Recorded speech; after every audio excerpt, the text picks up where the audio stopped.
Puro na lang daw ako gala, sabi ni mama. Kaya ngayong araw, ako ulit yung magtitinda sa tindahan. Pagdating ko nga sa tindahan, meron na kagad bumibili. Buong araw din pala ako magtitinda dito. Kasi maya-maya, mamalengke si na mama. Kaya maaga rin niya ako ginising. Pero mamaya kapag alis nila, isasara ko din tong tindahan. Chot! Kakaligo ko lang pala bago ako pumunta sa tindahan. Pero parang gusto ko ulit maligo. Dito na din pala ako mag-aalmusal. Kasi pag sa loob pa ako kumain, ang daming bumibili. Pero kapag naman nandito ako sa tindahan, walang bumibili.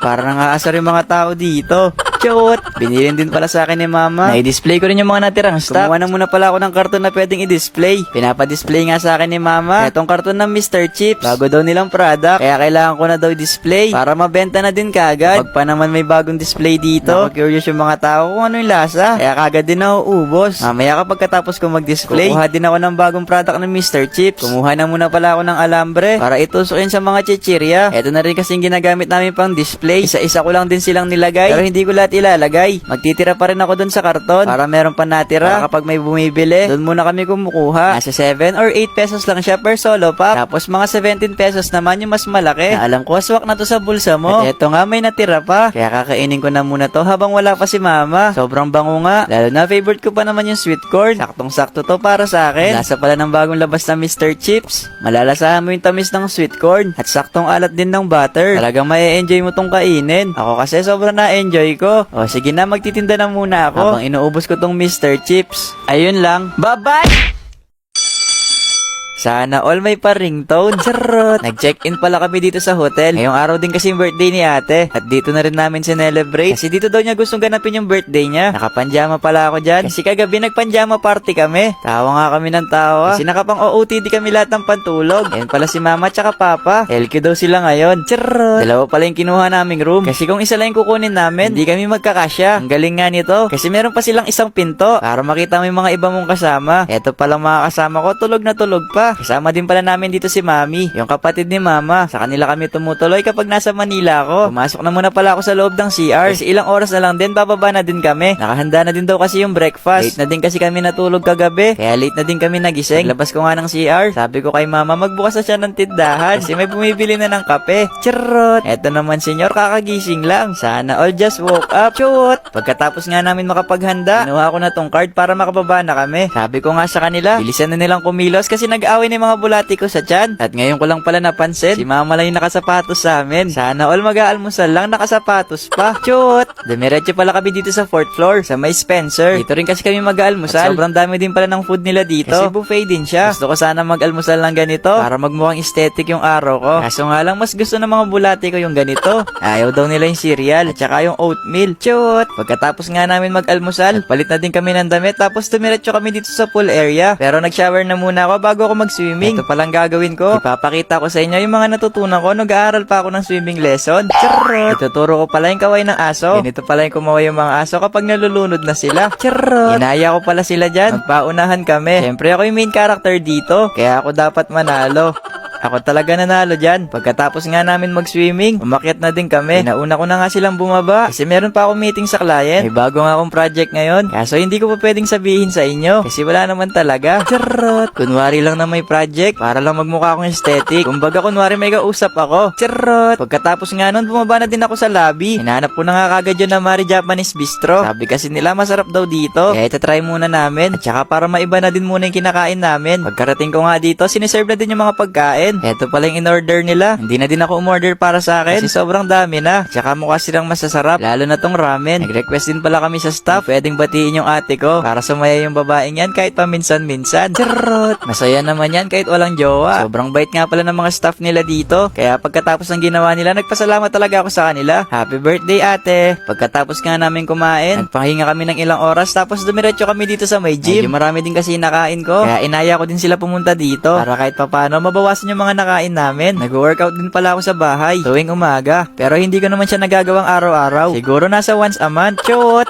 Sunod ko nga pinuntahan itong treadmill. Medyo lumalaki na kasi yung tiyan ko. Baka bigla din kasi mawala yung abs ko. Binilisan ko na nga lang dito kasi wala akong dalang rubber shoes. Baka mahulog pa ako sa'yo. Shoot! Pero nag-workout talaga ako kapag marami ako nakakain. Lalo na kapag napapansin ko lumalaki na ako. Tapos sinasabayan ko na rin ng diet. Pero ngayon, wala munang diet.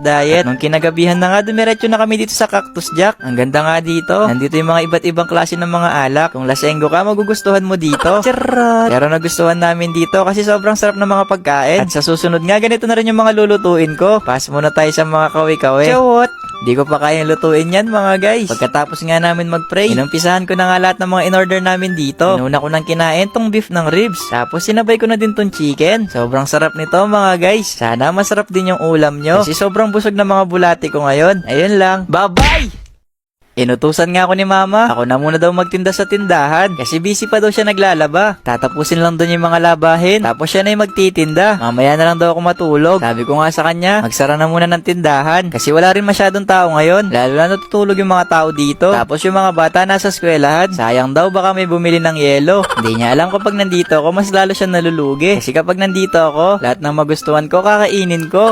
Kaso nga lang ngayong araw, nagsasawa na ako sa araw-araw kong kinakain dito. Kaya tinawag ko na muna si ate para magtinda muna sa tindahan. Hindi yan natutulog. Nagtutulog-tulogan lang para hindi mautusan sa bahay. Kahit nga may bumibili, nagtutulog-tulogan pa rin. Charot! Pero salitan pala kami nagtitinda dito. Ngayong oras talaga dapat nagtitinda si mama. Kaso naglalaba siya. Kumukupit nga ako dito sa tindahan. Kaso ang sungit na nagtitinda. Di tuloy ako makakuha. Chawot! Sa akin talaga yon. Ilagay ko lang kanina. Lumabas pala ako ng bahay kasi bibili ako ng siomay. Medyo malapit lang naman yung bilihan ko. Kaso nga lang sobrang init ngayon. Kaya kailangan kong tumakbo. Wala rin pala masyadong tao ngayon. Kasi halos sa mga bata nasa eskwelahan. Kung wala lang silang pasok ngayon, baka kabilaan na naman yung mga naglalaro ng lato-lato. Dito pala ako madalas bumili ng siomay. Kay Ate Malu. Ang dami nga niyang tinda dito. Pero yung paborito kong binibili sa kanya, yung siomay. Lagi ako nabili dito. Minsan naman kapag tinatamad akong pumunta dito, kinachat ko na lang siya para umorder. Free shipping pa. Eto din pala yung madalas kong inuulam. Lalo na kapag ayaw ko yung luto na ulam, sinasabay ko na lang siya sa fried rice. Binalik nga ni Ate Malu yung 100. Wala daw kasi siyang palit. Naubusan na daw siya ng barya. Kaya sabi ko, balik ko na lang kapag bumili siya sa tindahan namin. Kumbaga exchange gift. Charot! Pagkatapos ko nga makabili ng siomay kay Ate Malu, umuwi na din ako at dumiretso na sa tindahan para makain na namin ni Ate yung siomay. Ate magkapatid din kami sa binili ko. Kahit wala naman siya na ambag. Salitan din kami kapag may bumibili para patas ang laban. Andayan pala nagko-comment sa inyo para kami magkambal. Pero kaming dalawa hindi namin nakikita na magkamukha kami. Kaya kapag may nagsasabi sa amin sa personal na magkamukha kami, tumatawa na lang kami bigla. Eto palang soft drinks na hawak ko. Tinira ko yan. May bumili kasing isang soft drinks. Pinlastic ko na. Baka kasi hindi ibalik yung bote. Kami papagalitan ni mama. Charot! Nihintay pa nga namin dyan na may bumili ng soft drinks. Kasi nabitin kami sa nainom namin. Charot! Habang wala nga nabili sa tindahan, pumunta na muna kami sa sala para manood ng TV. Ewan ko ba sa mga tao dito, kapag nandito kami sa sala, ang daming bumibili. Pero kapag naman nasa tindahan kami, wala namang nabili. At heto nga, habang walang nabili, tinawag kami ni mama. Pumunta daw kami na San Fernando kasi naubusan na daw siya ng stock sa mga alak. Mamaya na lang daw namin ituloy pinapanood namin kasi baka daw magsara yung binibilhan niya. Nagpalit na nga ako ng damit, di na ako naligo kasi naligo naman ako nung nakaraang araw. Dito na din pala kami kung saan lagi namimili si mama. Balot na balot nga kami magkapatid dyan kasi dito pa sa ibang bansa namimili si mama. Charot! Sobrang init din kasi sa labas kaya nakabalot din kami. Dito pala kami sa loob umorder kasi 2 karton lang ng alak yung pinapabili ni mama. Kaya medyo mabilis lang kami dito. Pagkatapos pala namin dito, balak namin puntahan yung bahay kubo. Nadaanan na din namin kasi kanina. Kaya habang may oras pa, samahan niya muna ako magtingin ng bahay kubo. Nandito na pala kami sa bilihan ng mga bahay kubo. Ang tagal ko na gustong bumili ng ganito. Kaso nga lang yung pinoproblema ko kung saan ko siya ilalagay. Ipapagiba ko na lang yata yung tindahan ni mama para may pwesto na tong bahay kubo. Charot! Ito pala yung unang pinakita sa amin. Pagpasok mo nga, ito yung bubungad sa'yo. Ang ganda nga ng design sa taas. Ito palang kubo na to. Meron siyang 2 kwarto. Etong una kong pinasukan. Ito yung unang kwarto. Medyo malaki nga siya. Kaya kasyang-kasya yung buong pamilya mo. Kahit isama mo pa yung 2 mong jowa. Kasyang-kasya pati sa taas. Charot! Kapag labas mo pala sa unang kwarto, ito naman yung bubungad sa'yo. Hindi ako sigurado dito. Pero heto na yata yung sala. Nasa sayo na lang kung paano mo siya pagagandahin. Tapos heto naman yung sinasabi ko kanina. Yung pangalawang kwarto. Di pa nga yata tapos. Kasi may ginagawa pa si kuya. Pagkatapos nga namin masilip yung unang kubo, pumasok na kami dito sa loob. Nabutan pa nga namin sila na nagtatrabaho. Dito din daw nila ginagawa yung mga bahay kubo. Meron nga daw sila ngayon yung for delivery na. Eto nga, pinakita nga sa amin ni ate, ipapadala na bahay kubo. mas mahal nga lang to. Kasi hetong kubo, pwede na siyang bigyan ng aircon. Wala rin palang masyadong siwang yung kwarto. Kaya pwede talagang lagyan ng aircon. Yun nga lang mas mahal talaga siya. Kaya nung tinanong ko yung presyo, nagulat ako. Ang mahal pala ng bahay kubo. Mamaya ko na lang sasabihin. Lalo na mas upgraded to. Ang bait nga ni ate. Kumuha pa talaga ng upuan para ma-check down namin yung sa loob. Kapag daw gumana yung truck, sabihin lang daw namin magkapatid, tap the truck. Charot! Ito pala yung sa loob ng kubo. Ready na siya kasi meron ng brake. Saka yung mga ibang saksakan. Kaya pala napadpad kami dito sa bilihan ng kubo. Kasi gusto ko sanang bumili ng ganito. Para kapag nai-stress na ako, dito ako pumupunta. Nung una, akala ko magkano lang yung kubo. Nashock na lang ako sa sinabi ni ate. Nasa 250,000 daw yung ganitong kubo. Budget ko pa naman dito. Nasa 3,000 lang. Charot! Ito pala yung butas kung saan mo pwedeng ilagay yung aircon. Ito na din pala yung huling pupuntahan namin. Napansin ko ngayon, parang ako pa yung nauuna sa nagtitinda. Parang siya tuloy yung pinagbebentahan ko. Chot! Mas mura pala tong pangatlong kubo na napuntahan namin. Ito naman, hindi siya pwedeng lagyan ng aircon. Ito yung lababo nila. Tapos may sala. Tsaka isang kwarto. Dito na muna ako sa taas. Pag-iisipan ko muna kung tatambay na muna ako dito o